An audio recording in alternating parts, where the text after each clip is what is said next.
Stock market या भनौं share बजार।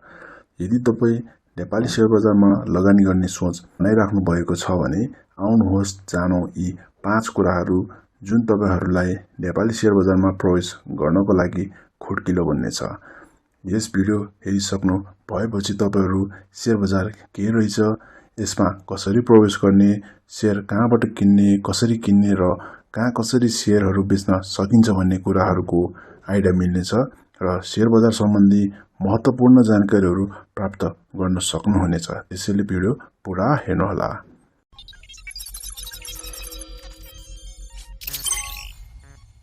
सर्वप्रथम जानौं सरल भाषामा शेयर र शेयर बजार के हो।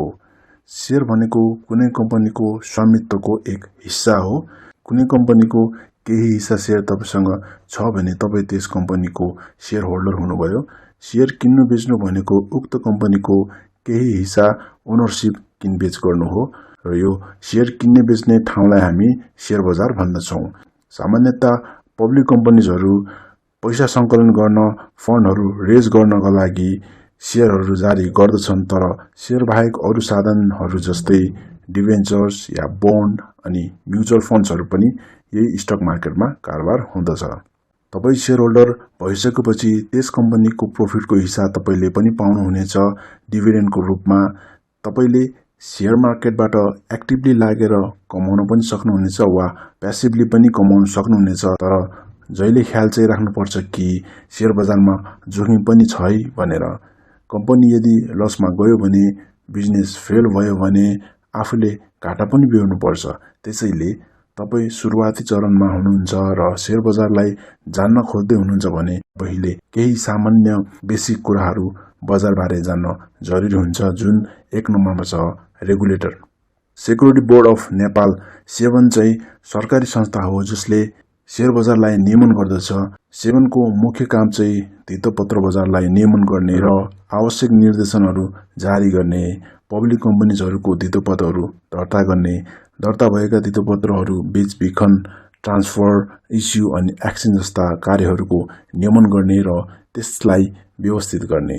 7 मा दर्ता भएका र 7 ले स्वीकृति दिएका कम्पनीहरूको शेयरहरू मात्र प्राइमरी र सेकेन्डरी मार्केटमा सूचीकृत गराउन पाउँछन्। शेयर बजारका प्रकारहरू। शेयर बजारमा 2 प्रकारका बजारहरू हुन्छन्, प्राइमरी मार्केट अनि सेकेन्डरी मार्केट। प्राइमरी मार्केट वा प्रथम बजारमा चाहिँ कम्पनीले सर्वसाधारणलाई डाइरेक्टली शेयर, डिभेन्चर वा बोन्ड्स अनि म्युचुअल फन्ड्सहरू जारी गर्दछ र हामीले डाइरेक्टली कम्पनीसँग शेयर वा डिभेन्चरहरू किन्छौं।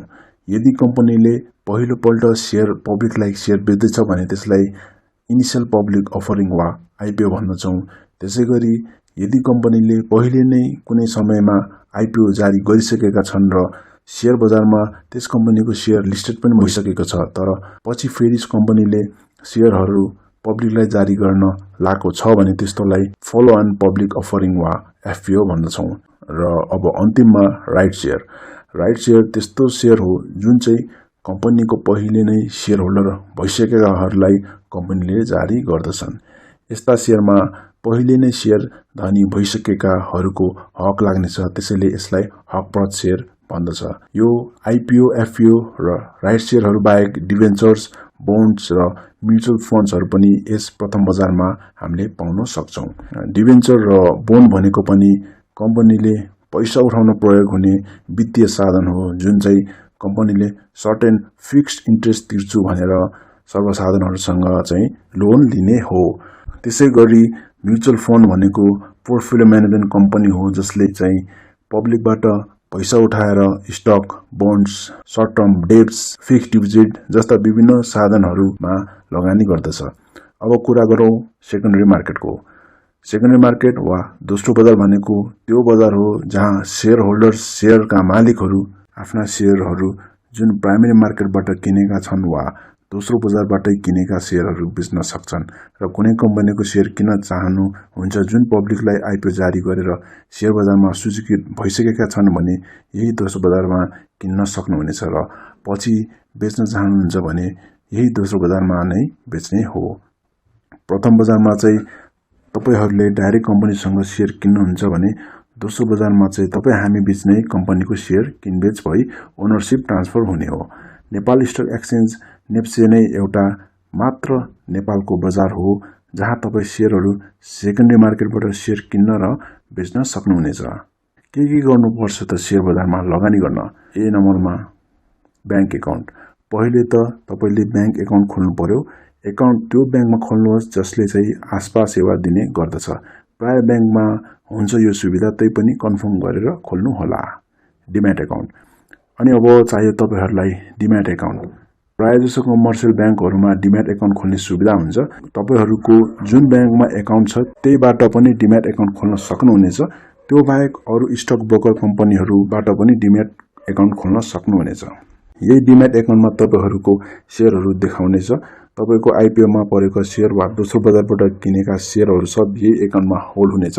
र यदि तपाईले कुनै कम्पनीमा लगानी गर्नु भएको छ र शेयर बोनस पाउनु भएको छ भने पनि यही डिम्याट एकाउन्टमा पाउनु हुनेछ। डिम्याट एकाउन्ट खोलिसकेपछि अब मेरोशेयरको लागि छुट्टै फर्म हुन्छ जुन चाहिँ तपाईले जहाँ डिम्याट खोल्नु भएको छ त्यहाँबाट पाउन सक्नुहुनेछ। त्यो भरेर बुझाउनुहोस् र मेरोशेयर लगइन लिनुहोस्। अनि त्यसपछि तपाईले सीआरएन नम्बर लिनुहोस् जुन चाहिँ तपाईले मेरोशेयर भर्दा लिंक गराउनु भएको ब्याङ्कले दिनेछ। यति भइसकेपछि मेरोशेयरमा लगइन गरेर आईपीओ, एफपीओ, म्युचुअल फन्ड्स र डिबेन्चर वा बोन्डहरु खुलेको बेलामा लगानी गर्न सक्नुहुनेछ। कसरी चलाउने त मेरोशेयर एकाउन्ट? सर्वप्रथम मेरोशेयर खोल्नुहोस्। फोन अथवा कम्प्युटरमा कुनै ब्राउजरमा गएर मेरोशेयर भनेर सर्च गर्नुहोस्। फर्स्टको वेबसाइटमा जानुहोस् वा मेरोशेयरको मोबाइल एप पनि छ त्यहाँबाट पनि लगइन गर्न सक्नुहुनेछ। त्यहाँ डिपोजिटरी पार्टिसिपेन्ट्समा आफ्नो डिम्याट जताबाट खोल्नु भएको हो त्यो डिपी चुज गर्नुहोस्। अनि तल युजर आईडी राख्नुहोस् र पासवर्ड राखेर लगइन गर्नुहोस्। अनि त्यसपछि तपाई ड्याशबोर्डमा प्रवेश गर्नुहुनेछ। अब तपाईहरुले आफ्नो शेयरको भ्यालु अनि आईपीओ, एफपीओ खोलेका छन् भने त्यसको डिटेल्सहरु र अरु विभिन्न बेसिक डिटेल्सहरु देख्न सक्नुहुनेछ। यदि तपाई कुनै पनि खुलेको आईपीओ, डिबेन्चर के खुलेको छ त्यसमा लगानी गर्न चाहनुहुन्छ भने यो साइड मेनुमा माई आस्पामा गएर खुलेका ओपनिङ्सहरुको डिटेल हेर्न सक्नुहुनेछ।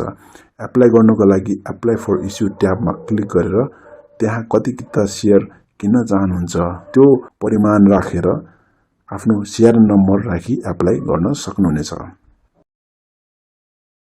यदि तपाई दोस्रो बजारमा प्रवेश गर्न चाहनुहुन्छ र शेयर कारोबार गर्ने सोच बनाउनु भएको छ भने तपाईलाई ब्रोकर एकाउन्टको खाँचो हुन्छ जुन चाहिँ कुनै एक ब्रोकर कम्पनीमा खोल्नु पर्ने हुन्छ। अहिले नेपालमा ब्याङ्कबाट ब्रोकर एकाउन्टको सुविधा नभएको कारणले ब्रोकर कम्पनीमै एकाउन्ट खोल्नु पर्ने हुन्छ। ब्रोकर एकाउन्ट खोलिसकेपछि यदि तपाई अनलाइनबाटै शेयर कारोबार गर्न चाहनुहुन्छ भने नेप्से टीएमएस को लगइन लिनु पर्ने हुन्छ।